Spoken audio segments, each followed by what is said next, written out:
Okay. So we are presumably almost live. And once I fully go live, then I'll give a proper introduction to what it is that I'm doing.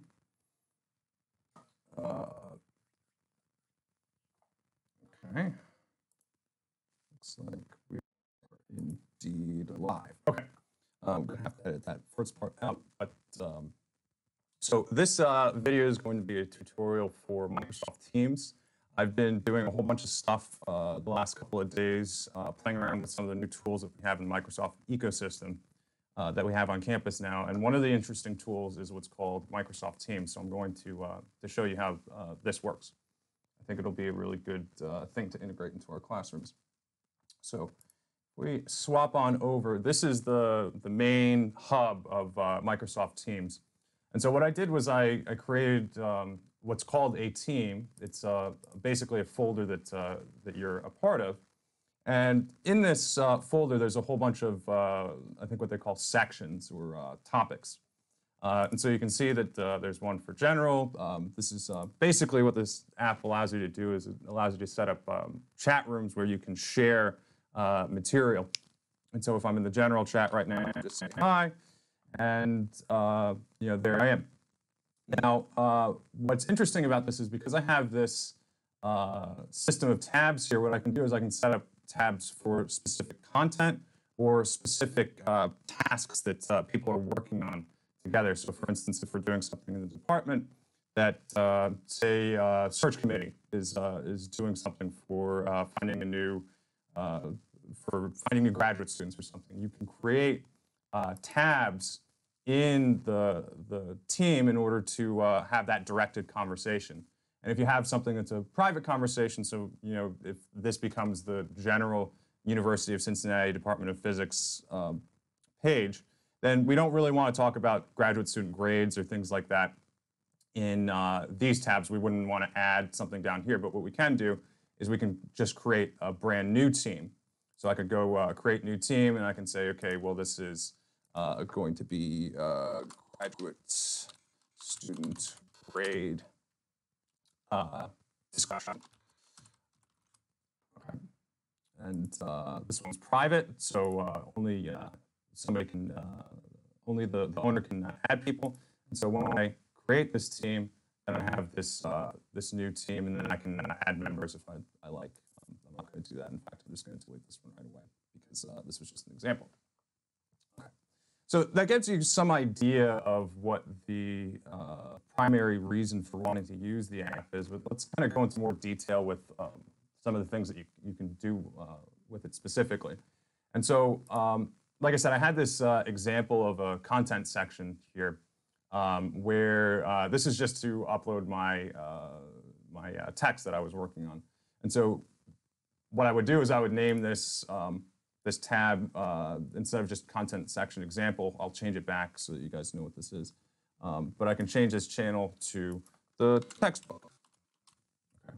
So when students are in here, they can see, okay, well, this is the section for the textbook. And so if they want to have a conversation about the textbook, I could say, hey, I don't understand what equation 5 means, or 56 because I can't type. But then they can have that conversation segmented to this particular section. And so what I did is I have, in addition to having this set up specifically for having this conversation, I have the files here as well. So you could download the PDF, and also I added a plugin for a PDF viewer. So you can actually scroll through the text right here. Okay. This is something I'm intending to do for the classes that we're going to be teaching this semester. So let me get this back to a content example. Okay. So you can also add additional tabs here. And so this was just adding a PDF tab, but some of the other things you can add are listed here, which again is really good for productivity and sharing things with students. Because if you have a Microsoft Word document, you can upload it directly here and make a section specifically about that one, or make it about here are exam review problems, and that's all exam review problems for the entire semester. Could be there. It's really up to your creativity to figure out how you want to use this.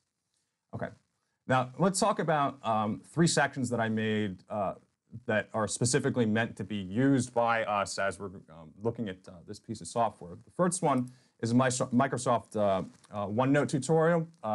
This is something that I'm going to be working on after I get the Teams tutorial. You can kind of see why I wanted to do the Teams first, because this kind of organizes everything. This is the umbrella. That'll be uploaded tonight. And then there's also the Microsoft Teams tutorial. And so this is where I'm going to post this video for you to be able to look at and explore here. Now, there's also another tab for technical video tutorial request. And so what this is meant for, and I intend to make some of these videos already, this is meant for students for some of the things that Kathy and Laura have already done in PDF format for telling them how to register your clicker for class, or how do you sign up for WebAssign, where do you get the book? These are things that I can put into video format, and I think that'll help students that are better at watching videos than reading. Okay, so let's see if there's anything else I want to say here. I think once you guys get in, you know, we can start using it, and the thing that's great about this is that I have this app on my phone already, so I can literally anything that happens in here, I get on my phone. Pretty neat. Okay, well, I think that's going to be it. I'm going to work on the OneNote tutorial as well. I'm going to need some help from you guys to test some of the add-in features that I installed that are specifically designed for classes and teachers, but I don't know if they work or how they work. I kind of need to just play around with it and do a test before I go live for this semester. Okay, so if you guys have any questions, you know, come in the Microsoft Teams tutorial page and you know, type them in here, and I'll answer them as quickly as I can. All right, take it easy.